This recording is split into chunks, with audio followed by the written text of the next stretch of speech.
এজন্য আমার আল্লাহ তাআলা বলে, হে মুমিন, আমি আল্লাহ তোমার ভয়ের মধ্যে ফালায়া পরীক্ষা করব। আমি আল্লাহ দেখব যুদ্ধের ময়দানে যাওয়ার পর তুমি ভয়ের কারণে পিছনে ছুটে আসছো নাকি জীবন দেওয়ার জন্য চলে গেছো।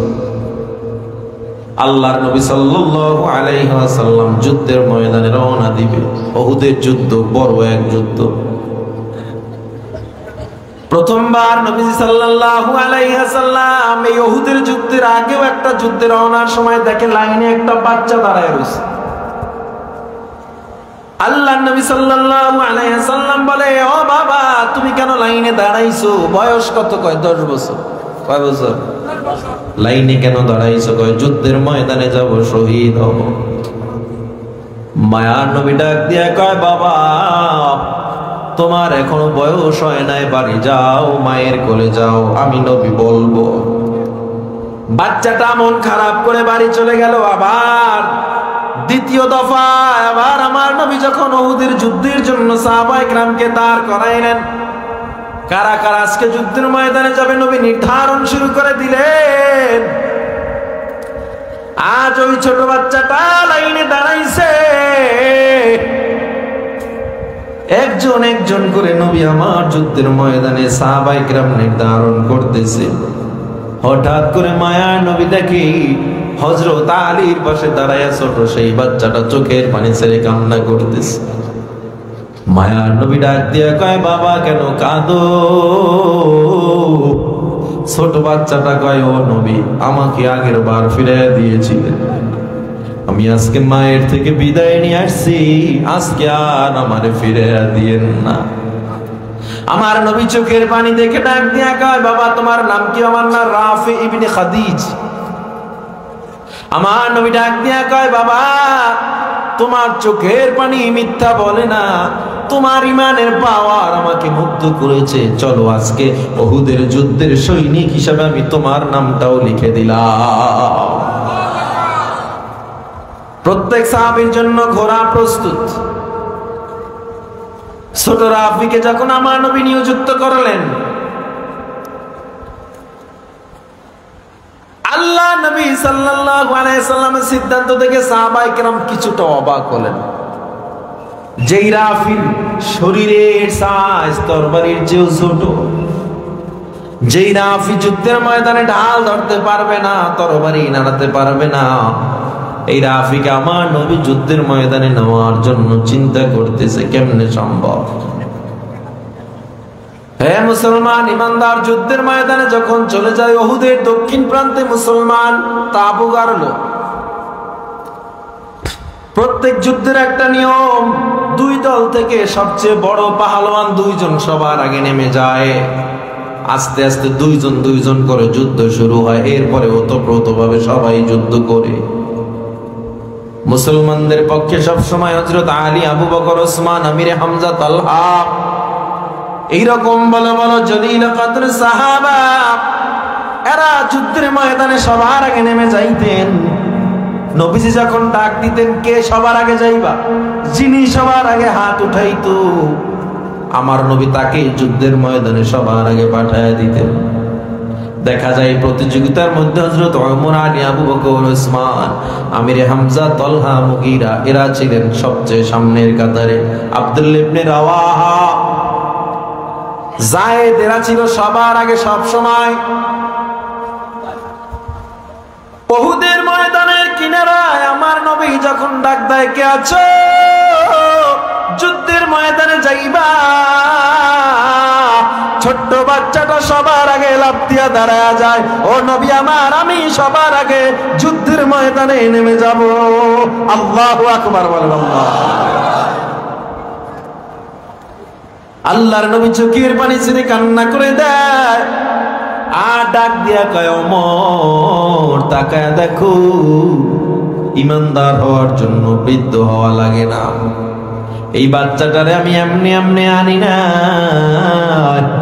এই বাচ্চাটার ইমানের পাওয়ার আমি আগেই দেখে বুঝেছিলাম, এই জন্য আমি যুদ্ধের জন্য তারা নিযুক্ত করেছি। নবী আমার যুদ্ধের ময়দানে এবার ওই ছোট বাচ্চাটাকে পাঠায় দেয়। যুদ্ধের ময়দানে যাও। সবাই তো অবাক যে বাচ্চা তরবারি কেমনে চালাবে, তীর ধনুক কেমনে ধরবে। কিন্তু হযরত আবু সাইদ খুদরি রাদিয়াল্লাহু তাআলা আনহু থেকে হাদিস বর্ণনা করা হয়, বাচ্চাটা যখন রওনা দেয়, বাচ্চাটা তরবারি নিয়ে এমন জোরে দৌড় দিছে মনে হয় সবাই একটা পাখি উড়ে যাচ্ছে। এত স্পিডে যুদ্ধের ময়দানে নেমে যুদ্ধ শুরু করলো। তার তরবারিটা যেন ছড়ির মতো ঘুরতেছে, মনে হয় যেন চরকার মতো ঘুরতেছে। তার সামনে যেই পরে সেই জাহান্নামে চলে যায়। একটু জবান খুলে জোরে পড়েন আল্লাহু আকবার। তার এমন অবস্থা দেখিয়া সাহাবায়ে কেরাম অবাক, কিন্তু আমার নবী অবাক হয় না। আমার নবী বলে, যার মধ্যে ঈমানের পাওয়ার আছে সে যুদ্ধের ময়দানে তত দ্রুত নেমে যায়। আল্লাহর নবী হঠাৎ করে কান্নায় ভেঙে পড়লেন। আবু লুবাবা রাদিয়াল্লাহু তাআলা ডাক দিয়া কয়, মায়ার নবী আপনি কেন কান্না করতেছেন? আমার নবী ডাক দিয়া কয়, আবু লুবাবা আমি কেন কাঁদবো না? আমার রাফি শহীদ হওয়ার জন্য আল্লাহর দরবারে বলছে, আমার ভয় হয় না জানি রাফি আবার এখন শহীদ হয়ে যায়। রাফি যখন যুদ্ধ করতেছে হঠাৎ এক বেঈমান রাফির কলিজা বরাবর একটা তীর মেরে দিছে। তীরটা এসে রাফির কচি কলিজার মধ্যে তীরটা যখন ঢুকে গেছে, রাফি এবার গলা কাটা মুরগির মতো ছটফট ছটফট করতেছে। আমার নবী নিজে দৌড় দিয়া রাফিকে কোলে তুলে নেয়। আমার নবী রাফির মাথা মুছায় আর ডাক দিয়া কয়, রাফি রে দেখ আমি আসতে নিষেধ করছিলাম, আজকে কত বড় বিপদ। হযরত রাফি ডাক দিয়া কই, ও নবী কিসের বিপদ? আমার মতো নগণ্যর মাথা আপনার উরুর উপরে, রানের উপরে, কোলের ভিতরে, এর চেয়ে বড় পাওয়ার কি আছে? আমার মাথায় আপনার হাত মোবারক বুলাইতেছেন, এর চেয়ে বড় পাওয়ার কি আছে? আমার নবী আবার ডেকে বলে, রাফি আমি তোমার থেকে একটা অনুমোদন চাই। কিসের অনুমোদন চান নবী আমার? ওই তোমার ওই তীরটা আমি উঠাতে চাই, তবে তীরের ফলাটা আমি তোমার কলিজার সাথে আটকে রাখতে চাই। হযরত রাফি বলে, ও নবী আপনার ইচ্ছা। ও নবী তবে জানতে মনে চায় কেন কলিজার সাথে তীরের ফলার মাথাটা আটকে রাখবে? আমার নবী ডাক দিয়ে কয়, রাফি কিয়ামতের ময়দানে আমি কোন শহীদের ব্যাপারে সাক্ষ্য দিব না, কিন্তু আমি কিয়ামতের ময়দানে তোমাকে নিয়ে আল্লাহর দরবারে দাঁড়ায়া যাব। আর ডেকে বলবো, আল্লাহ এই রাফি শহীদ আমি সাক্ষী। ও আল্লাহ আমি নিজে তীর উঠাইয়া ওর কলিজার সাথে আমি ফলাটা আটকে রেখেছি। আল্লাহ তুমি সাক্ষী। আল্লাহ আমি নিজেই কাজটা উহুদের ময়দানে করেছিলাম। ও আল্লাহ সব শহীদের আগে রাফিকে শাহাদাতের মর্যাদা পানি পেয়ালা জান্নাতে নিয়া পান করাও। وَلَنَبْلُوَنَّكُمْ بِشَيْءٍ مِّنَ الْخَوْفِ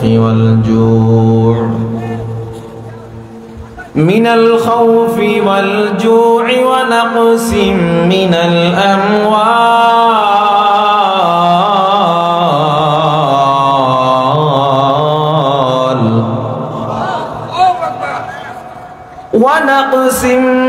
الْأَمْوَالِ وَالْأَنفُسِ وَالثَّمَرَاتِ।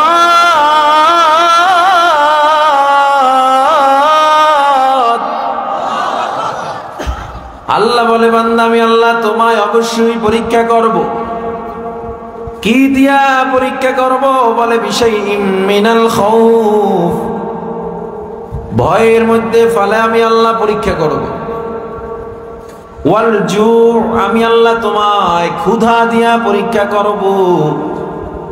গরিব বানাই আমি আল্লাহ তোমারে পরীক্ষা করব। অভাব অনটন চলে আসবে, আমি আল্লাহ দেখবো দৌড়ে গ্রামীণ ব্যাংকে গিয়া সুদে টাকা নামাইছো নাকি আল্লাহর উপরে ভরসা করছো। আমাদের অভাব চলে আসলে দৌড়ে কিস্তি নামাই। কিস্তিতে সুদ আছে না নাই? টাইম মতো টাকা না দিলে এত টাকা অ্যাড হবে, ইন্টারেস্ট। হুজুর আমি তো টাইম মতো দিয়ে দেই। টাইম মতো দেন আর না দেন, শুরুতে চুক্তি হইল সুদের চুক্তি যে যদি টাইম মতো না দাও তাইলে এটা অ্যাড হবে। এই চুক্তিতেই পুরা চুক্তিটা সুদ ভিত্তিক হয়ে গেছে। ওয়াল জু, আমি আল্লাহ ক্ষুধা দিয়া তোমায় পরীক্ষা করব। ওয়া নাকসিম মিনাল আমওয়াল, আমি আল্লাহ তোমার সম্পদ কমায়া আমি আল্লাহ তোমারে পরীক্ষা করব। ধান তোমার কম হবে, সবার চাষ ভালো হয়েছে, আমারটা ভালো হয় নাই। সবার লাউ কুমড়া শসা পেঁপে ভালো হয়েছে, আমারটা পোকায় ধরছে।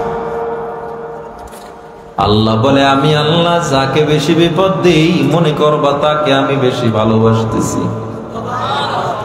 আমার নবী জানায় দেয়, মুমিন বিপদে পড়লে মনে করবা আল্লাহ আমার উপরে খুশি, এই জন্য আমার উপরে বিপদ আসছে।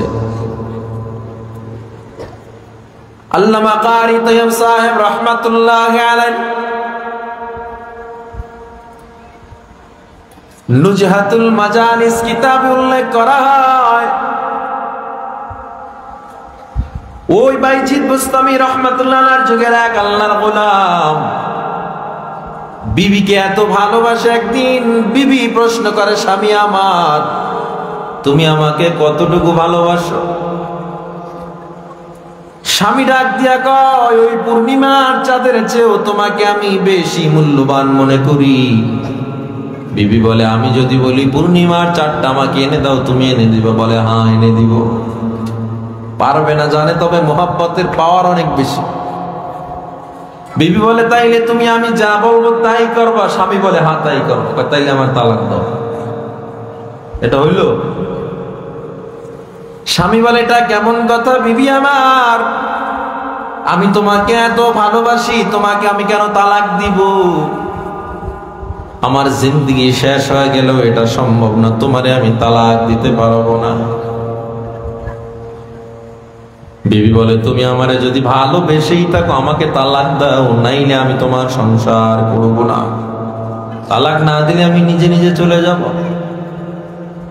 স্বামী বেচারা এমন বিপদে পড়েছে, বাধ্য হইয়া 25 দিন পর তালাকের জন্য কাজীর দরবারে রওনা দিছে। যাওয়ার পথে এক পাহাড়, ভয়ঙ্কর পাহাড়, যেই পাহাড়টা পাথরের পাহাড়, বাংলাদেশের পাহাড় হলো মাটির পাহাড়, কিন্তু মিডল ইস্টের পাহাড় গুলো পাথরের পাহাড়। অন্য অন্য রাষ্ট্রে জর্ডান, ঘটনাটা জর্ডানের, ওই পাথরের পাহাড় দিয়া যখন তারা রওনা দেয়, হঠাৎ পাহাড়ের এক কর্নার থেকে নামতে গিয়া ধারালো পাথরে আঘাত খেয়ে স্বামীর পায়ের গোড়ালি কেটে সাদা হাড্ডি বের হয়ে গেছে।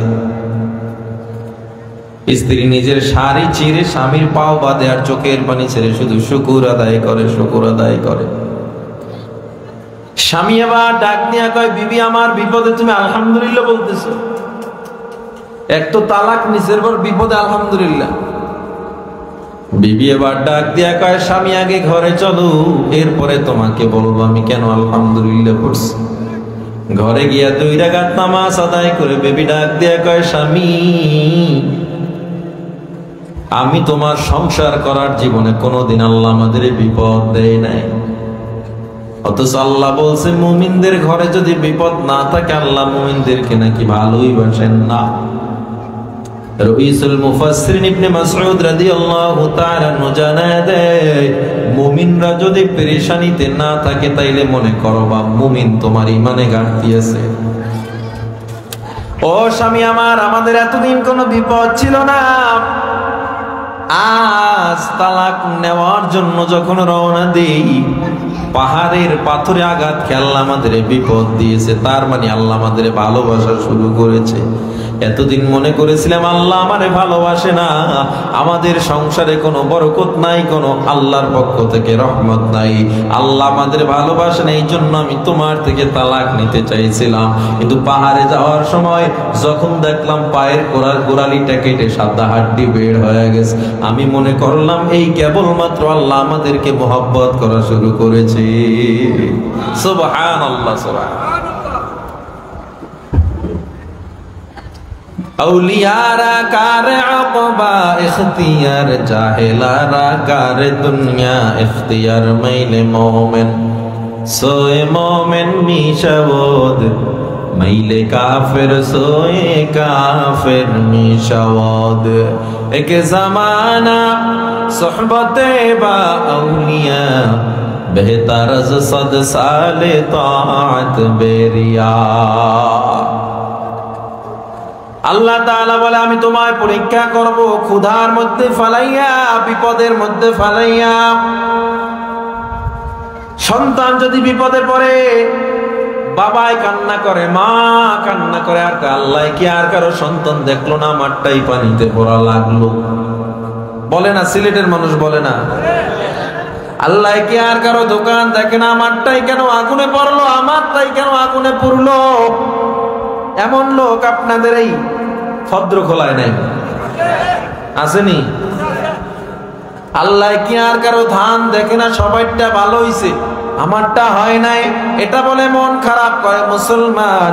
না না না, মনে করব আল্লাহ বলছেন ওয়ালা নাবলুওয়ান্নাকুম বিশাইইম মিনাল খাউফি ওয়াল জু' ওয়া নাকসিম মিনাল আমওয়ালি ওয়াল আনফুসি ওয়াত থামারাত ওয়া বাশশিরিস সাবিরিন। এই কি দেন আপনারা ওদিকে তাকাই কি দেখতেছেন? কি আনে ড্রোন উড়াইতেছেন আপনারা এদিকে না তাকাইবেন? এটা কি নতুন কিছু নাকি? এদিকে তাকান এদিকে তাকান। এই যে আমাদের বৃষ্টির পানি যদি ধরতে হয় বর্তনটাকে খোলা রাখতে হয় ঠিক না? আপনার অন্তরটা যদি ঘুরাই রাখেন ওদিকে তাইলে এদিকে যে আলোচনা করতেছি বাপদাদার কিচ্ছা তো কইতেছি না বলতেছি তো কোরআনের কথা ঠিক না? এগুলো যদি না নেন ঢাকনাটা খুলে না রাখেন আমাদের কষ্ট করে লাভ আছে? এই যে কমিটি কষ্ট করে মাদ্রাসা কর্তৃপক্ষ আয়োজন করেছে শুধুমাত্র কি উপস্থিতির জন্য নাকি হেদায়েতের জন্য? কোন দিকে তাকানো যাবে? ইনশাআল্লাহ আল্লাহ কবুল করে নেন। প্রত্যেকটা কথা আমাকে আপনাকে সবাইকে আমল করার তৌফিক দান করেন। আল্লাহ তাআলা বলে আমি তোমায় পরীক্ষা করব ওয়ালা নাবলুওয়ান্নাকুম আমি তোমায় পরীক্ষা করব। কি দিয়া পরীক্ষা করব? বলে খাউফ আমি আল্লাহ ভয়ের মধ্যে ফেলাইয়া পরীক্ষা করব। আয়াতের মধ্যে দুইটা ব্যাখ্যা পাওয়া যায়। ভয়ের মধ্যে একটা হলো জিহাদের ময়দানের ভয় আর একটা হলো দাওয়াতের ভয়। এই দুইটা জায়গায় মানুষ বেশি ভয় পায়, হক কথা বলতে চায় না, পিঠা পড়বে এই জন্য আছে না নাই? দাওয়াতে তাবলীগের কাজ এটাও দাওয়াতের কাজ। মাদ্রাসাওয়ালারা দিনের দাওয়াত দেয় মাহফিলের আয়োজন এটাও দাওয়াতের কাজ। দাওয়াতের কাজটা অনেকে করে তবে জিহাদের ময়দানে জীবন দেওয়ার জন্য মানুষ খুঁজে পাওয়া যায় না ঠিক কিনা জোরে বলেন? মানুষ মনে করে জিহাদের কথা বললেই মনে করে এটা ডিস্টার্ব আলোচনা, অথচ কোরআনে সবচেয়ে বেশি জিহাদের কথা বলা হয়েছে ঠিক কিনা জোরে বলেন? ইসলামে পর্যন্ত আসছে কচুরি পানার মতো ভাসতে ভাসতে আপনার আমার সামনে আসে নাই। এই জিহাদের মাধ্যমে রক্তের মাধ্যমে সাহাবায়ে কেরামের রক্তের বিনিময় আকাবির আসলাফদের রক্তের বিনিময় ইসলামে পর্যন্ত আসছে ঠিক কিনা জোরে কও? আর জিহাদের কথা বললেই মনে করে যে এটা একটা অন্য জগতের আলোচনা। জিহাদের কথা কোরআনে নাই ঠিক না? জিহাদের কথা বললেই সুশীলদের মেজাজ গরম। জেনে নাও ডাক্তারের ছুরি আর ডাকাতের ছুরি কখনো এক নয়, জিহাদ আর সন্ত্রাস কখনো এক নয়। জিহাদ মানুষকে শান্তি দেয় আর সন্ত্রাস মানুষের আমানত হক নষ্ট করে ঠিক কিনা? যেই দেশে জিহাদ নাই, যেই দেশের মানুষের অন্তরে জিহাদি তামান্না নাই, খেলাফতের স্বপ্ন নাই, ওই দেশে কোনোদিন দুর্নীতি যাবে না। যত ক্ষমতার পালাবদল আসুক না কেন, রাস্তার টাকা টেন্ডারবাজি বন্ধ হবে না, দেশের টাকা বিদেশ পাচার বন্ধ হবে না, অন্যায়ভাবে জুলুম করে জেল বন্ধ হবে না, মানুষের জমি ঠকানো, মানুষের হক নষ্ট করা বন্ধ হবে না, হবে না, হবে না।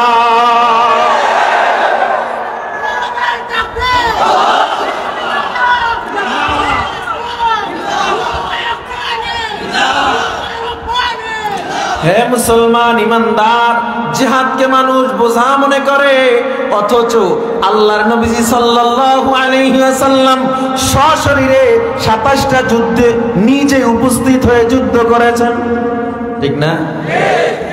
অনেকে কয় জায়নামাজে বয়া বয়া দিন ইসলাম হয়ে যাবে। আল্লাহরে বলো, হে মুসলমান, জেনে নাও, জেনে নাও, জায়নামাজে বসে যদি ইসলাম কায়েম হয়ে যাইতো, আমার নবী মসজিদে নববীর মিম্বারে খুতবা দেওয়ার পর উহুদের ময়দানে গিয়ে আবার রক্ত ঝরাইতেন না। আমার নবী খন্দকে গিয়া যুদ্ধ করার কোনো প্রয়োজন ছিল না।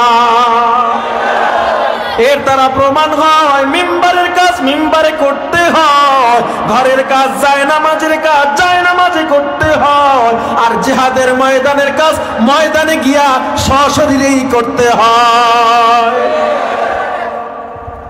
এই মৃত্যুর নাম হয় যে শহীদ, বাঁচলে হয় গাজী, এ পথে মরলে মহান প্রভু আল্লাহ থাকেন রাজি।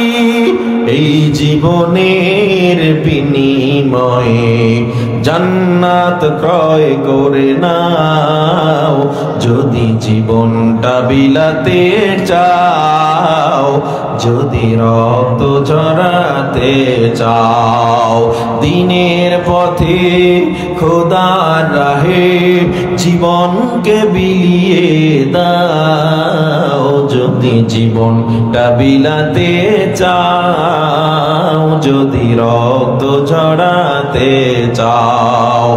ওই ঘরের কোণে বসে মরার দাম তো নেই কোনো, খানকা ছেড়ে বাইরে এসো, বাতিলকে আঘাত আনো। ওই ঘরের কোণে বসে মরার দাম তো নেই কোনো, খানকা ছেড়ে বাইরে এসো, বাতিলকে আঘাত আনো। ময়দানেতে লড়াই করে, ময়দানেতে লড়াই করে শহীদি খেতাবটা নাও, যদি জীবনটা বিলাতে যাও, যদি রক্ত ঝরাতে চাও, দিনের পথে খোদার রাহে জীবনকে বিলিয়ে দাও, যদি জীবনটা বিলাতে চাও, যদি রক্ত ঝরাতে চাও। আমার জীবন মরণ সবকিছু কার জন্য? জোরে বলেন।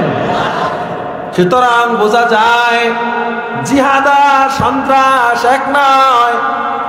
যার ইমানের পাওয়ার যত বেশি, তার মধ্যে জিহাদি জজবা তত বেশি।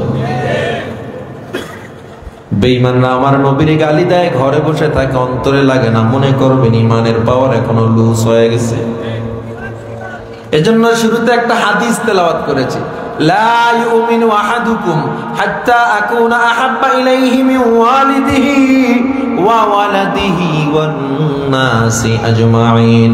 তুমি মুমিন হতে পারবে না যতক্ষণ না পর্যন্ত তোমার মা, তোমার বাবা, তোমার সন্তান এবং সব মানুষের চেয়ে আমি নবীকে বেশি ভালো না বাসবা। মুমিন হতে পারবা না। আমাকে জবাব দেন, আমার নবীর দাম বেশি, আমার মা বাবার দাম বেশি নাকি নবীর দাম বেশি? আমার নেতার দাম বেশি নাকি নবীজি সাল্লাল্লাহু আলাইহি ওয়াসাল্লামের দাম বেশি? আমার নেতার চেয়ে আমার নবীর দাম বেশি, আমার মা বাবার চেয়ে আমার নবীর দাম বেশি। অথচ মুসলমানের নেতাকে গালি দিলে মেজাজ গরম হয়ে যায়, মুসলমানের মা বাবারে গালি দিলে ধৈর্য ধরতে পারে না। আমার নবীকে বেঈমানরা গালি দেয়, মুসলমান যদি অন্তরে না লাগে নিজে নিজে লিখে নাও তুমি নবীর মুনাফিক উম্মত। মুমিন হতে পারবো না অন্তরে নবীর মোহাব্বত সবচেয়ে বেশি যদি না থাকে। হে মুসলমান ইমানদার, টকশোতে বইয়া বইয়া সবচেয়ে বড় ডিস্টার্ব দেখবেন এদের কাছে হুজুররা। বুদ্ধিজীবী নামের বুদ্ধি প্রতিবন্ধী গুলো টকশোতে বইয়া থাকে, মাথায় কোনো দেখছেন চুল নাই, এটি মাথায় স্টেডিয়াম হয়ে রয়েছে। এরা সব বুদ্ধিজীবী, এদের মূল সমস্যা এই মাদ্রাসা জিহাদ, আর কোনো সমস্যা নেই। কেন হুজুরদের বিরুদ্ধে কথা কয়, মাদ্রাসার বিরুদ্ধে কথা কয়? ওই হুজুররা যদি ক্ষমতা এসে যায় আমাদের বোতল খাওয়া বন্ধ হয়ে যাবে। হুজুররা যদি চেয়ারে বসে যায় ওমরের মতো আমাদেরকে আর দুর্নীতি করতে দিবে না, ঠিক কিনা জোরে বলে?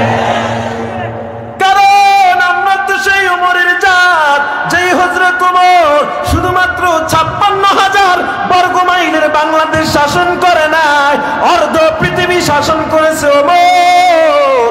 যিনি দিনের বেলা শাসন করেছে, রাত্রের বেলা জায়নামাজে চোখের পানি ছেড়ে আল্লাহর গোলামি করেছে। হযরত ওমর বলেছে ফুরাত নদীর তীরে একটা কুকুর যদি না খেয়ে থাকে আমি ওমর আল্লাহর দরবারে জবাব দেওয়া লাগবে। আমরা সেই ওমরের জাত, আমরা সেই ওমরের উত্তরসূরি, আমরা খোলাফায়ে রাশিদের উত্তরসূরি। আল্লাহর কসম দিয়া বলি ও মুসলমান জেনে নাও, ওলামায়ে কেরামরা যদি চেয়ারে বসে এই বাংলায় দুর্নীতি থাকবে না, অন্যায় থাকবে না, রাজনীতি থাকবে না, মানুষের হক আর কেউ নষ্ট করতে পারবে না। আমরা চেয়ারে বসলেই তাদের মাথা খারাপ, কারণ আমরা বসলেই তাদের দেশের টাকা টেন্ডারবাজি কইরা বিদেশ পাঠানো, লুট করা বন্ধ হয়ে যায়। খালি সব জায়গায় দোষ, সরকারের দোষ। আমি বলি সবচেয়ে বড় দোষ আমাদের জনগণের দোষ। ঠিক আপনার আসতে কইলেও ঠিক, জোরে কইলেও ঠিক। জোরে বলেন ঠিক না বেটি? জনগণ ভোট দিয়া দুর্নীতিবাজরে হওয়ায় আবার কয় দুর্নীতি করে কেন? নোট একটা পাইলি ভোট ঘুরে যায়, ঠিক না? ভদ্র খোলায় নোট নাই, দেয় না। আপনার আমানত আসলে মানুষের আল্লাহ সব গুনাহ ক্ষমা করবে, মানুষের হক নষ্ট ক্ষমা, আর হক নষ্ট সবচেয়ে বেশি হয় নেতাদের মাধ্যমে। কথা বলেন?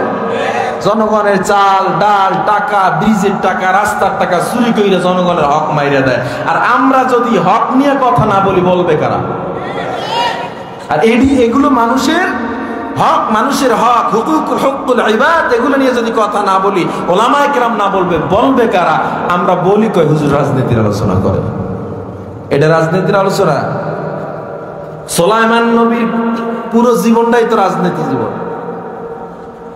পড়ছেননি সুলাইমান নবীর ঘটনা? ইউসুফ আলাইহিস সালামের ঘটনা পুরোটাই রাজনৈতিক। রাজনীতি নাই? ইউসুফ আলাইহিস সালাম কি মিশরের খাদ্যমন্ত্রী হন নাই? মিশরের প্রধানমন্ত্রী হন নাই? আল্লাহ ইউসুফ আলাইহিস সালাম প্রথম যেদিন মন্ত্রিত্ব পাইলেন, প্রথমে আইসেই সব কয়েদিকে মুক্ত করে দিলেন এবং তাদেরকে তাওবা পড়ালেন। যেই চোর, যারা চুরি করে, এদেরকে যখন আপনি কয়েদখানায় রাখবেন, এদের শাস্তি সর্বোচ্চ কতটুকু হতে পারে শরীয়ত একটা বাইন্ডিং দিয়ে দিছে। কার হাত কাটবে কার হাত কাটবে না শরীয়ত বাইন্ডিংস দিয়ে দিছে। কতটুকু শব্দ বললে তালাক পতিত হয়, কতটুকু বললে কোনটা তালাকে মুগাল্লাজা, কোনটা বায়না, কোনটা রাজঈ, শরীয়ত সব নির্ধারণ করে দিছে। কতটুকু সম্পদ থাকলে আপনার উপরে যাকাত ফরজ, নিসাব পরিমাণ মাল কতটুকু হওয়া চাই হজের জন্য, কুরবানির জন্য, সব শরীয়ত বলে দিছে। শরীয়ত শুধুমাত্র, কোরআন শুধুমাত্র রাজনীতির ক্ষেত্রে দুর্বল, ঠিক না? ঠিক কয় আবার। কোরআন শুধু রাজনীতি কেমনে করবে, রাষ্ট্র কেমনে পরিচালনা করবে, এই জায়গাটা একটু দুর্বল নাকি? তাহলে আপনি সব জায়গায় কোরআনকে শ্রেষ্ঠ মানতেছেন, best book in the world. পৃথিবীর প্রত্যেকটা মনীষী, ইহুদি, খ্রিস্টান, বৌদ্ধ, নাসারা পর্যন্ত কোরআনকে মেনে নিয়েছে। কোরআনের চেয়ে মহাগ্রন্থ পৃথিবীতে নাই। যেই কোরআনে কসমোলজি বিদ্যা, অ্যাস্ট্রোলজি, বায়োলজি, জিওলজি, ফিজিক্স, পদার্থ বিজ্ঞান, মহাকাশ বিজ্ঞান সব আল্লাহ দিয়েছেন, যেই কোরআনের মধ্যে আল্লাহ তাআলা বিজ্ঞান আবিষ্কার যা এখন করছে, কোরআনে আল্লাহ তাআলা ১৫০০ বছর আগে দিয়ে রাখছেন। সবাই মেনে নিচ্ছে কোরআনের চেয়ে মহাগ্রন্থ নাই। ঋগ্বেদ, গীতা, বাইবেল, রামায়ণ, সবচেয়ে বড় গ্রন্থ হলো কোরআন। খ্রিস্টান, ইহুদিরা এখনো তাদের সবার উপরে, তাকের উপরে কোরআনকে রেখে দেয়। তো এত সম্মান কোরআনের, ১৫০০ বছর একটা ভুল কেউ বের করতে পারে নাই। কোরআন সব দিক থেকে পারফেক্ট, শুধুমাত্র রাষ্ট্র চালানে কোরআন ব্যর্থ মনে হয়। হ্যাঁ, তাহলে আপনারা কোরআন দিয়ে রাষ্ট্রের কথা বললেই আপনাদের জ্বালা পোড়া কেন হয়? নাকি রাষ্ট্রীয়ভাবে ইসলামের কোনো দরকার নাই? কোরআনে এক জায়গায় দুর্বল? দুর্বল কোরআন কোথাও দুর্বল না। জামিউল ইলমি ফিল কুরআনি হাকীম তাকাসারাত আনহু আফহামুর রিজালি বাখা কুরআন কালামুল্লাহ বাশানু কদিমাস্তি নইন। কোরআন এমন গ্রন্থ, যুগের পর যুগ এত প্রযুক্তি, এত সফটওয়্যার, এত কিছু টেকনোলজি দুনিয়াতে আসবে, তোমার সামনে তুমি চিন্তা করবা কোরআনটা একটু সামনে নেই সমাধানের জন্য। কোরআন যখনই সামনে ধরবা মনে হবে কোরআন যেন আজকের সমাধানের জন্যই নাজিল হয়েছে। সুবহানাল্লাহ। বিজ্ঞান যা ১৫০০ বছর আগে আবিষ্কার করেছে, কোরআন তা বিজ্ঞান যা ১৫০ বছর আগে আবিষ্কার করেছে, কোরআন তা ১৫০০ বছর আগে বলে রাখছে। ফিঙ্গারপ্রিন্টটা পর্যন্ত কোরআন আবিষ্কার করে রাখছে। আমি যদি এই পৃষ্ঠা ধরি, এটা আবার রেখে দেই, এখানে আমার আঙ্গুলের ছাপ উঠেছে না? এটা যদি ল্যাবে নিয়ে টেস্ট করা হয়, তখন আমার আঙ্গুলের ছাপ দিয়ে তারা আমার পরিচয় বের করে ফেলবে। যে কারণে কোথাও কোনো মানুষ খুন হলে অস্ত্রটা পুলিশ রুমাল দিয়ে ধরে, ল্যাবে নিয়ে টেস্ট করে দেখে কে খুন করছে। আপনি যখন আইডি কার্ড করেছেন, ফিঙ্গার দিয়েছেন না, ওই ফিঙ্গারের সাথে ম্যাচিং করে এই ফিঙ্গার, কার ফিঙ্গার অটোমেটিক ম্যাচিং করে তখন। এরপর আপনার পরিচয় বের করে ফেল। বিজ্ঞান মাত্র ৮০ বছর আগে আবিষ্কার করছে, আর আল্লাহ তাআলা সূরা কিয়ামত ৩ ও ৪ নম্বর আয়াতে ১৫০০ বছর আগে বলে রাখছেন। সুবহানাল্লাহ বলবেন না? পিঁপড়া বিদ্যা বিজ্ঞান আবিষ্কার করেছে মাত্র ৮৯ বছর আগে। পিঁপড়া কি? পিঁপড়ারা বাজার সদাই করে, এদের কেউ যদি মারা যায় জানাজাও হয়। পিঁপড়াদের মধ্যে নিজেদের মধ্যে মারামারি হলে আবার সালিশ ব্যবস্থা হয়। বিচারপতির ঘর ভিন্ন, প্রধানমন্ত্রী কামরা ভিন্ন, স্বরাষ্ট্রমন্ত্রী কামরা ভিন্ন। পিঁপড়াদের মধ্যে ওয়েদার কন্ট্রোল প্যানেল আছে, যারা আবহাওয়াবিদ, এরা আগাম সিগন্যাল দিয়া দেয় পিঁপড়ারা, আগামীকাল অমুক টাইমে বৃষ্টি হতে পারে, মালামাল সামান নিয়ে দ্রুত গাছের উপরে চলে আসো। সুবহানাল্লাহ। পিঁপড়া বিদ্যা বিজ্ঞান আবিষ্কার করেছে ৮৯ বছর আগে। পিঁপড়া বিদ্যা নিয়ে মুভি বানানো হয়েছে, অনেক মুভি বানানো হয়েছে।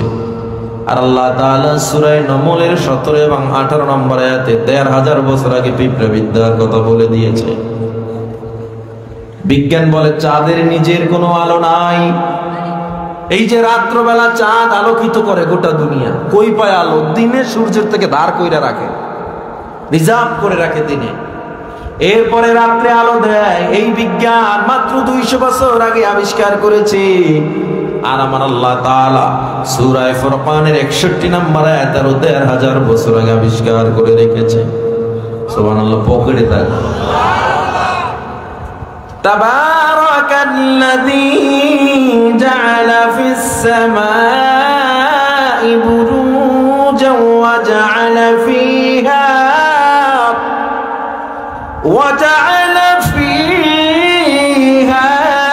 سراجا وقمرا منيرا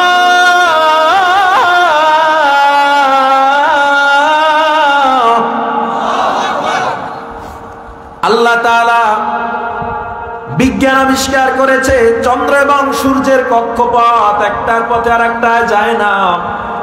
চন্দ্রের পথ আলাদা, সূর্যের পথ আলাদা। বিজ্ঞান মাত্র ১৫০ বছর আগে কক্ষপথ আবিষ্কার করেছে। আল্লাহ তাআলা সূরা আম্বিয়ার ৩৩ নম্বর আয়াতে আরো ১৫০০ বছর আগে এটা বলে রাখছেন। হুয়াল্লাযী খালাকাল লাইলা ওয়ান নাহারা ওয়াশ-শামসা ওয়াল কমার কুল্লুন ফী ফালাকিন ইয়াসবাহুন।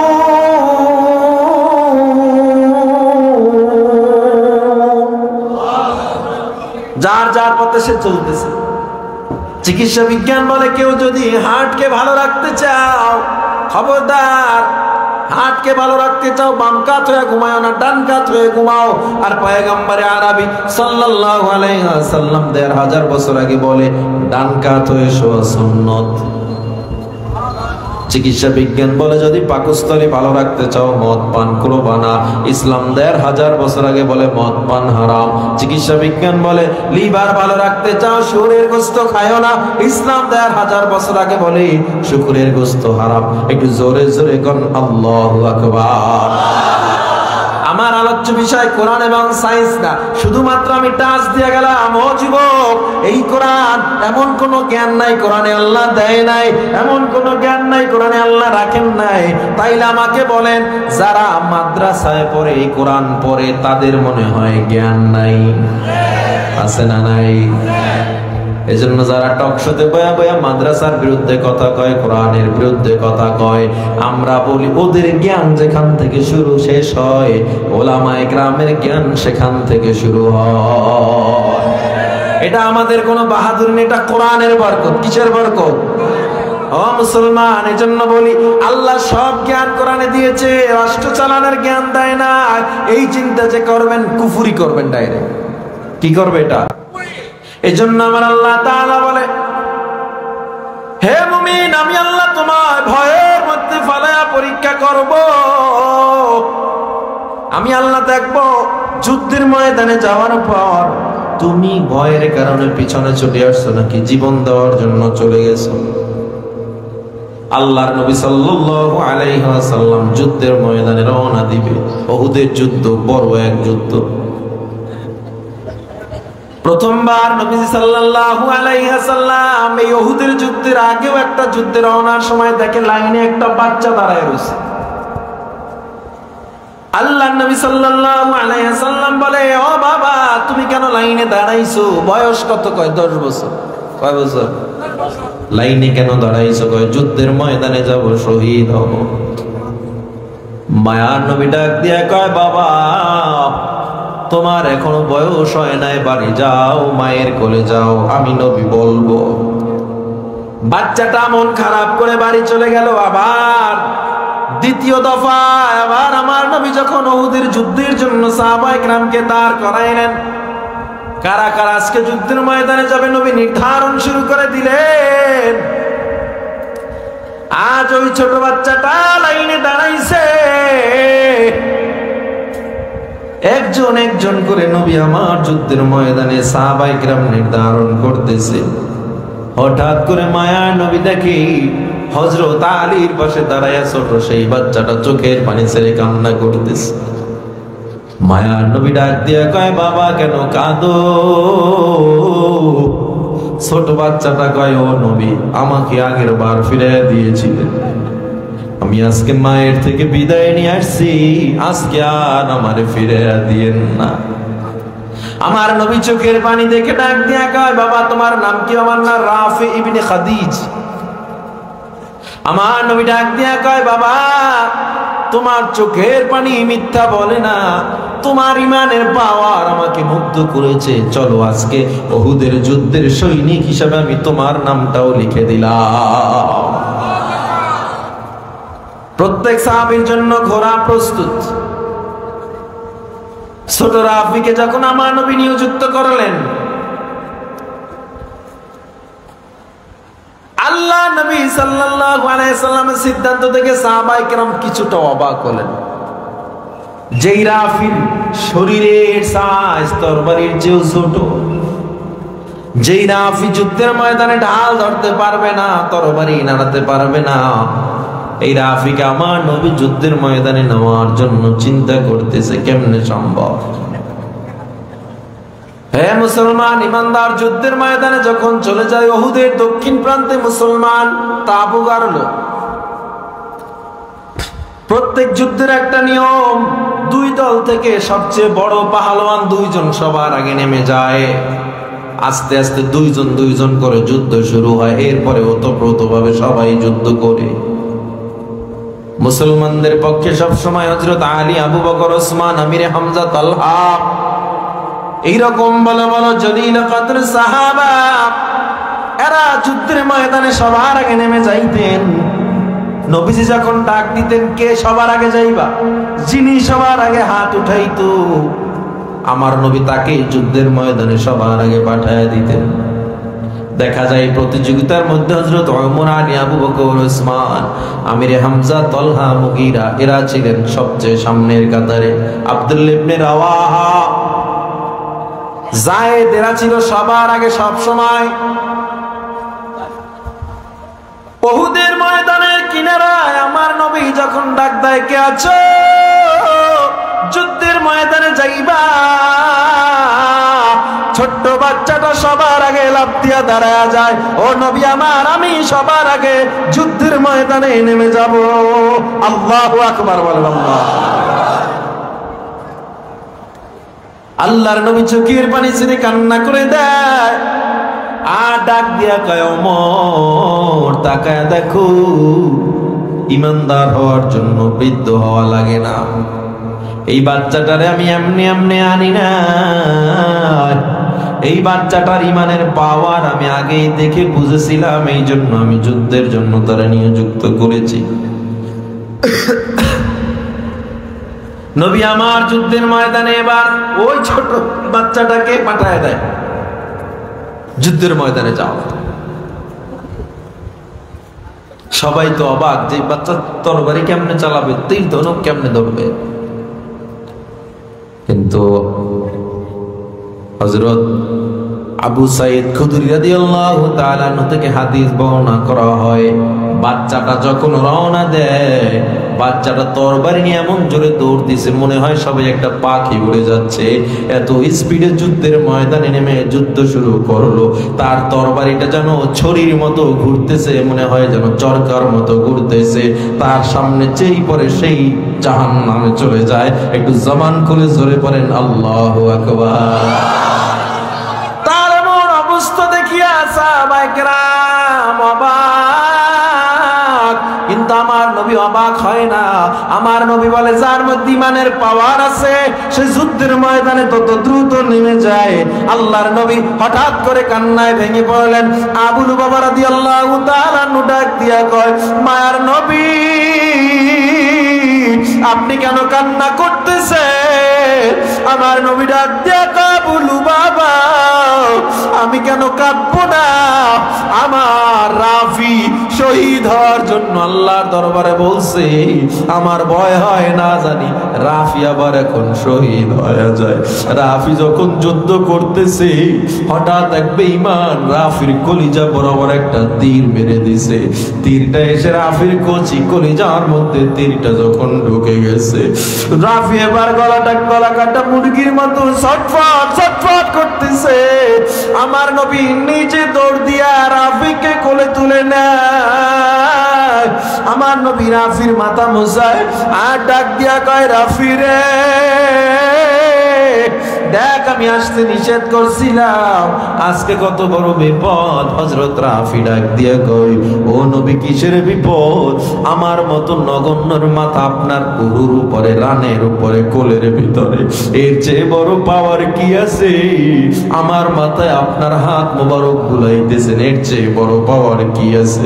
আমার নবী আবার ডেকে বলে, রাফি আমি তোমার থেকে একটা অনুমোদন চাই। কিসের অনুমোদন চান নবী আমার? তোমার ওই তীরটা আমি উঠাতে চাই, তবে তীরের ফলাটা আমি তোমার কলিজার সাথে আটকে রাখতে চাই। হযরত রাফি বলে, ও নবী আপনার ইচ্ছা। ও নবী তবে জানতে মনে চায় কেন কলিজার সাথে তীরের ফলার মাথাটা আটকে রাখবে? আমার নবী ডাক দিয়ে কয়, রাফি কিয়ামতের ময়দানে আমি কোন শহীদের ব্যাপারে সাক্ষ্য দিব না, কিন্তু আমি কিয়ামতের ময়দানে তোমাকে নিয়ে আল্লাহর দরবারে দাঁড়ায় যাব। আর ডেকে বলবো, আল্লাহ এই রাফি শহীদ, আমি সাক্ষী। ও আল্লাহ আমি নিজে তীর উঠাইয়া ওর কলিজার সাথে আমি ফলাটা আটকে রেখেছি। আল্লাহ তুমি সাক্ষী। আল্লাহ আমি নিজেই কাজটা উহুদের ময়দানে করেছিলাম। ও আল্লাহ সব শহীদের আগে রাফিকে শাহাদাতের মর্যাদা পানি পেয়ালা জান্নাতে নিয়ে পান করাও।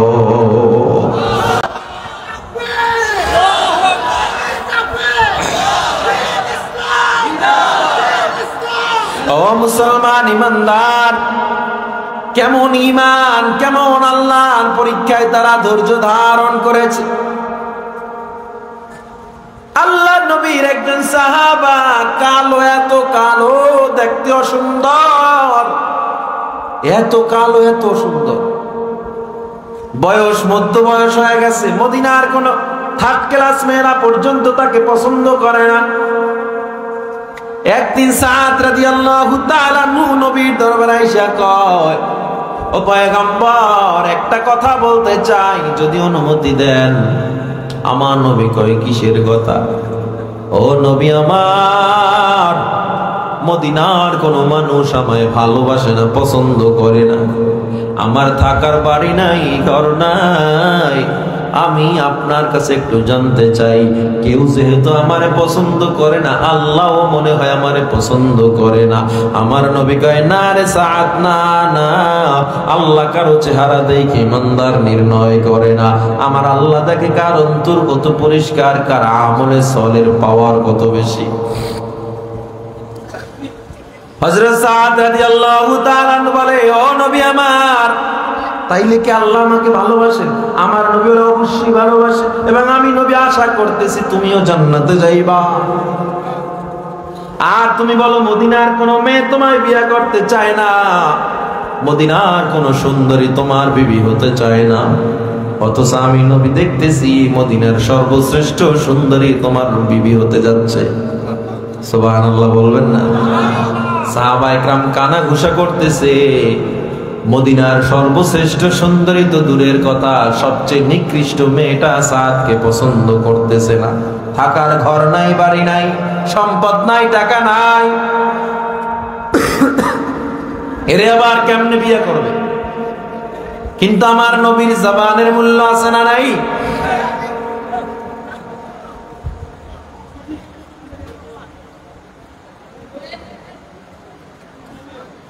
আমার নবীর জবানের মূল্য এত পাওয়ার।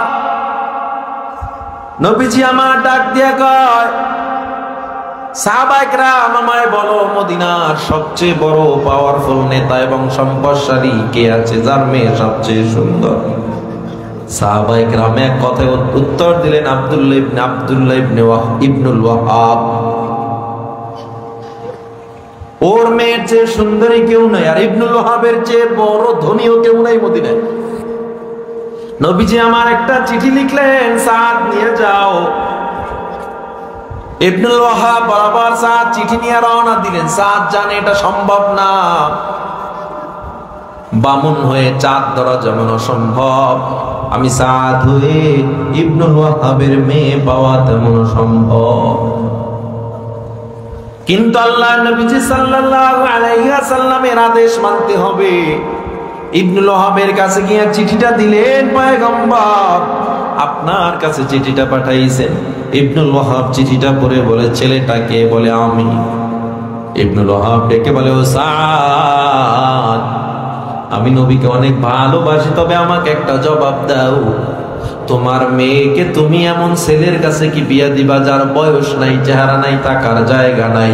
তোমার মেয়েকে এক ওয়াক্ত খানা খাওয়াতে পারার মতো শক্তি সামর্থ্য নাই, তুমি কি বিয়া দিবা? কয় না। আমি কেমনে বিয়া দিব? আমার মেয়েকে আমি তোমার হাতে কেমনে দিব? অনিশ্চিত ভবিষ্যৎ, তোমার তো কোনো টাকা নাই, থাকার জায়গা নাই, তোমার অর্থ সম্পদ নাই। সাদ এবার মনটা খারাপ করে রওনা দেয়। জানালা থেকে এক মেয়ে ডাক দিয়া বলে, সাদ দাঁড়াও, কিছু কথা শুনে যাও। সাদ এবার মাথাটা ঘুরে দেখে মদিনার সর্বশ্রেষ্ঠ সুন্দরী এই ইবনুল ওয়াহাবের মেয়ে তাকে ডাকতেছে। সাদ কাছাকাছি গেল, মেয়েটার সামনে এসে ডাক দিয়া কয়, আমার বাবার সামনে চলো, কিছু কথা আছে। মেয়েটা হচ্ছিল সাদকে ইবনুল ওয়াহাবের সামনে নিয়ে কয়, ও সাদ, আমার বাবার সামনে একটু বলো তোমারে কে পাঠাইছে, আর একবার আমার বাবারে বলো। সাদ ডাক দিয়া কয়, আমাকে রহমাতুল্লিল আলামিন পাঠাইছে। মেয়েটাকে আর একবার আমার বাবার কানে দাও, কে পাঠাইছে? বলে, আমারে নবীজি পাঠাইছে। মেয়েটা এবার ডেকে বলে, ও আমার বাবা, তুমি কি শোনো না, রহমাতুল্লিল আলামিন আমাকে সাদের জন্য পছন্দ করেছে। ও বাবা, তুমি রাজি থাকো আর না থাকো, আমার মায়ার নবীর প্রস্তাব আমি কখনো প্রত্যাখ্যান করতে পারবো না। আমার নবী যেহেতু সাদকে আমার জন্য নিযুক্ত করেছে, আমি সাদকে সারা পৃথিবীর কোন ছেলের সাথে বিবাহ বসবো না। ইবনুল ওয়াহাব এবার রাজি হয়ে গেলেন। মা, তোর জন্যই বলছিলাম, তুই যেহেতু রাজি আমিও রাজি। সুবহানাল্লাহ। মজলিসে এবার চলে গেল। সাদ রাদিয়াল্লাহু তাআলা আনহু মজলিসে গেছে, সবাই জানে যে একটা প্রত্যাখ্যানের নিউজ আসবে, ঠিক না?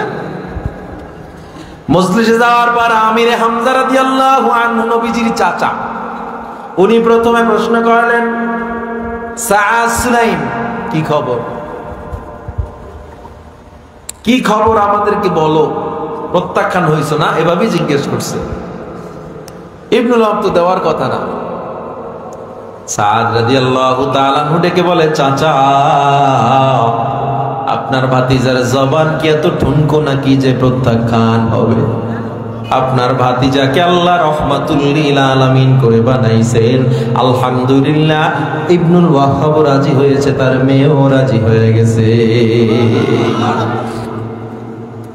আল্লাহ নবী এবার নিজে বিয়া পড়ানো শুরু করলেন। আমার নবী কেমন অভিভাবক! এই নেতার জন্য আপনারা যেই দৌড়ান, পায়ের চামড়া থাকে না। নবীর জন্য যদি আর 100 ভাগের 1 ভাগও করতেন, জান্নাত পেয়ে যাই। আমার মায়ার নবী এবার যখন সাদকে নিচে খুতবা পড়ে আমার নবী সাদকে দাঁড় করাইলেন, মহারানা কত? সাদ বলে, মায়ার নবী, আমি এত গরিব, আমার কাছে টাকা নাই, কেমনে আমি মহারানা দিব? আমার নবী ইবনে ওমর থেকে 200 দিনার, আবু ওসমান থেকে 200 দিনার নিয়া 400 দিনার নিয়া নবী বিবাহ পড়াইলেন। হযরত সাদের হাতে 200 দিনার দিয়া বললেন, এই 200 দিনার দিয়া নতুন বিবির জন্য কেনাকাটা করবা।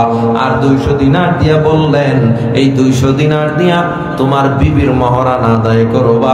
একটু জোরে বলা যাবে কি আল্লাহু আকবার? এবার রওনা দিলেন সাদ। দিয়া সাদ হঠাৎ দাঁড়ায় গেছে। দাঁড়ায় নবী চেহারার দিকে তাকায়, ও মায়ার নবী আমার, ও নবী আমার, আপনি আমাকে কই পাঠান? আমার নবী কয় মদিনার সবচেয়ে বড় ধনাঢ্যবান ব্যক্তির বিয়া, সবচেয়ে বড় ধনাঢ্যবান ব্যক্তির মেয়ের বিবাহ মদিনা সাজাইছে, তার মেয়ের কাছে তোমারে পাঠাই। হযরত সাদ বলে মায়ার নবী আমার, আমাকে আপনি নতুন বিবির কাছে পাঠাইয়া যুদ্ধের ময়দানে গিয়া উহুদ যুদ্ধ করবেন, এটা আমি সহ্য করতে পারবো না। ও নবী, আমি নতুন বিবির কাছে পরে যাব, আল্লাহ হায়াত রাখলে আমি এখন আপনার সঙ্গী হয়ে উহুদের ময়দানে যেতে চাই। মানুষের ফিতরাতে একটা চাহিদা, যৌবিক চাহিদা, যৌবন, এটা আল্লাহর স্পেশাল দান। বিবাহ আলাদা একটা স্বপ্ন, তার উপরে তার চেহারা নাই, বিয়া হয় না, ফাইনালি বিয়া হইল শ্রেষ্ঠ সুন্দরীর সাথে। এমন মুহূর্তে প্রত্যাখ্যান করে উহুদের ময়দানে যেতে চায়, ঈমান তো একেই বলা হয়। আল্লাহ নবী বার বললেন না, উহুদের ময়দানে যাওয়ার জন্য তোমার আদেশ এখন বিবাহে যাও। নবীর আদেশ অমান্য করার সাহস। সাদ রাদিয়াল্লাহু তাআলা চোখের পানি ছেড়ে কান্না করতে করতে বিবাহের জন্য রওনা দিল। নবী যুদ্ধের ময়দানে চলে গেলেন। সাদ যখন মদিনার বাজারে কেনাকাটা করতেছে, উহুদের ময়দানে নবী যুদ্ধ শুরু করে দিয়েছে। সাদ কেনাকাটা করতেছে, এদিকে নবী আমার যুদ্ধ করতেছে। হঠাৎ করে সাদের কেনাকাটা কমপ্লিট, 200 দিনার যখন দোকানদারের হাতে দিবে, হঠাৎ করে মদিনার বাজারে এক যুবক পাগলের মতো দৌড়ায় আর কান্দে আর ডাক দিয়া কয়, তোরা কি শুনছো?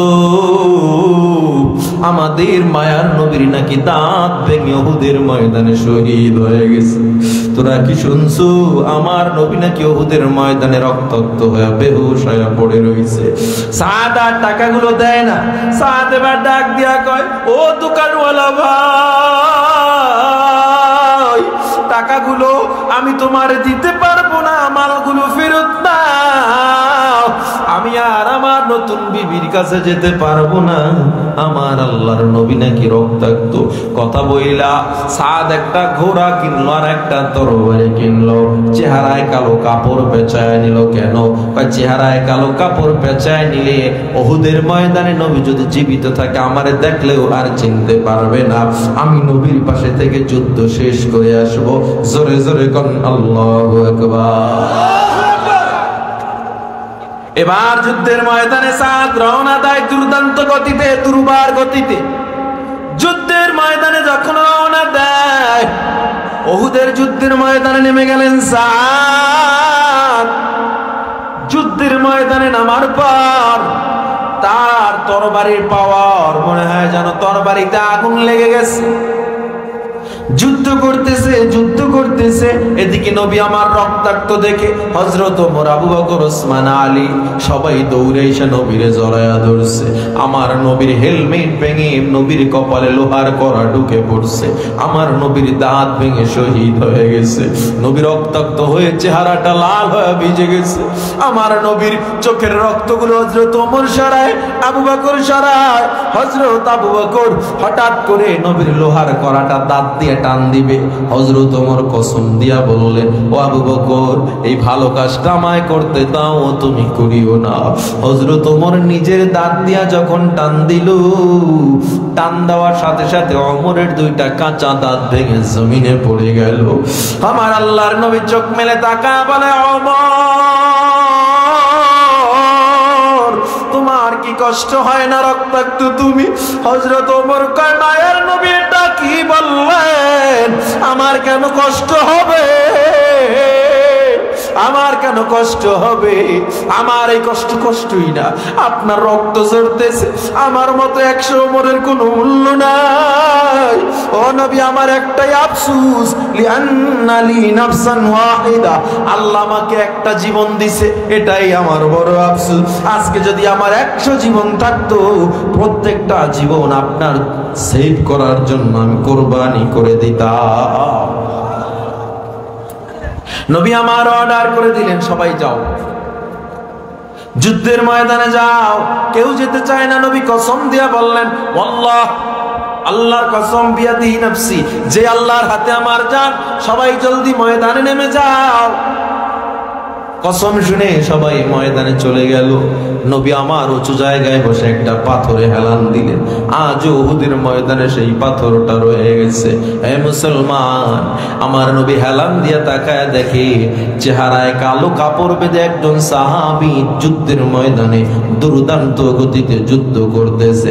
আমার নবী হযরত আলীকে ডেকে বলে, আলী, কি এমন সাহাবা যার পাওয়ারে গোটা যুদ্ধের ময়দান কাঁপতেছে? কে এমন সাহাবা? হযরত আলী কয়, আমরা চিনতে পারতেছি না, পূর্বেও কোনোদিন দেখি নাই, চোখ দুইটা বড় চেনা চেনা মনে হয়। আমার মায়ার নবী ডাক দিয়া কয়, ও আলী, দেখো ভালো খেয়াল করে কে এটা। দেখতে দেখতে দেখতে দেখতে হঠাৎ এক বেঈমান সাদের গায়ে তীর মেরে দিল। তীরটি এসে সাদের কলিজায় ঢুকে পড়লো। সাদ ঘোড়ার পিঠ থেকে জমিনে পড়ে গেল। গড়াগড়ি করতেছে। হঠাৎ করে গড়াগড়ি করতে করতে চেহারা থেকে কালো কাপড়টা সরে গেছে। আমার মায়ার নবী ডাক দিয়া কয়, দেখ, এটা তো আমার সাদ। ওরে, আমি নতুন বিবির কাছে রেখে আসছিলাম, আজকে যুদ্ধের ময়দানে এসে নিজের জীবনটারে দিয়া দিতেছে। আমার নবী নিজে অসুস্থ, এরপরও গিয়ে সাদকে কোলে নিছে। নিয়ে আমার নবী মাথায় পানি দেয় আর কান্না করতেছে। হঠাৎ কান্না করতে করতে হেসে দিছে। হযরত আবু লুবাবা বলে, মায়ার নবী কেন হাসতেছে? আমার নবী ডাক দিয়া, আবু লুবাবা, সাদের রূহটা যখন বের হয়ে যাচ্ছে আমি দেখতেছি কাফানুম মিন কাফানিল জান্নাহ, হানুতুম মিন হানুতিল জান্নাহ। সাদের দামি রূহটাকে নেওয়ার জন্য জান্নাতি ফেরেশতারা জান্নাতের রুমাল নিয়ে আসছে, জান্নাতের খুশবু নিয়ে আসছে। সাদের রূহটাকে পেঁচানে পেঁচাইয়া এবার নিবে, এটা নিয়ে কারাকারি শুরু করে দিয়েছে ফেরেশতারা। আল্লাহু আকবার বলেন। আল্লাহ। আমি দেখলাম সাদের রূহটা জান্নাতুল আদনে পৌঁছে দেওয়া হয়েছে।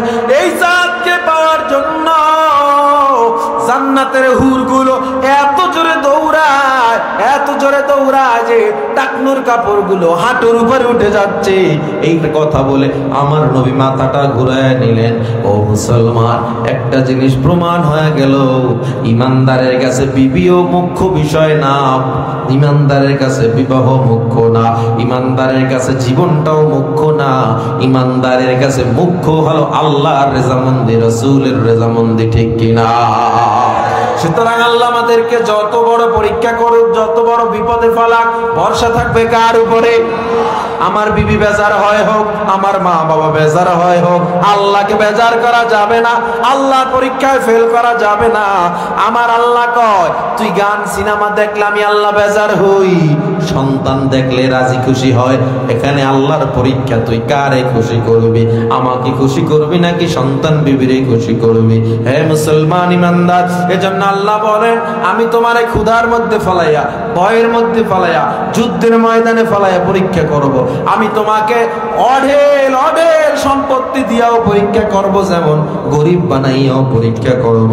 যারা এর মধ্যে ধৈর্য ধারণ করতে পারবা, ওয়াবাশশিরিস সাবিরিন, হে নবী আপনি প্রত্যেক ধৈর্যশীলকে সুসংবাদ জানায়া দেন। আল্লামা ইবনে মাসউদ বলে, কেমন সুসংবাদ? কয়, আল্লাহ যে পুরস্কার দিবেন সবচেয়ে ছোট পুরস্কার হবে 10 দুনিয়ার সমান ছোট্ট একটা জান্নাত। সবচেয়ে ছোট পুরস্কার, বড়গুলোর তো কথাই নেই। তাহলে আল্লাহর পরীক্ষায়, আল্লাহর যত ধরনের পরীক্ষা, আমাদের ঘরে যত ধরনের বিপদ, চাকরি নাই, অসহায় গরিব মানুষ, কত কত ধরনের সমস্যা, সম্পদ পুড়ে যায়, দোকানে মাল নাই, আগুন লেগে শেষ হয়ে গেছে, কত ধরনের হতাশা, কত ধরনের বিপদ। এই অবস্থায় যদি আমরা একজনের উপরে ভরসা করতে পারি, তিনি সব বিপদ কাটিয়ে দেবেন। কে তিনি? জোরে বলেন। একটু চোখটা বন্ধ করেন, চোখটা বন্ধ করেন, একটু অন্তর খুলে ডাক দেন আল্লাহ। আরো মায়ার সুরে একবার ডাক দেন আল্লাহ, আর একবার ডাক দেন আল্লাহ, আরো আরো ডাক দেন আল্লাহ, আবার ডাক দেন আল্লাহ, অন্তর খুলে ডাক দেন আল্লাহ, আর একবার ডাক দেন আল্লাহ। ডাক দিলে মজা লাগে না? আল্লাহ কবুল করে নেন, আল্লাহ কবুল করে নেন, পড়েন আমিন। নামাজ ছাড়া যাবে না, বিপদে আল্লাহকে বলা যাবে না, অন্যায় করা যাবে না।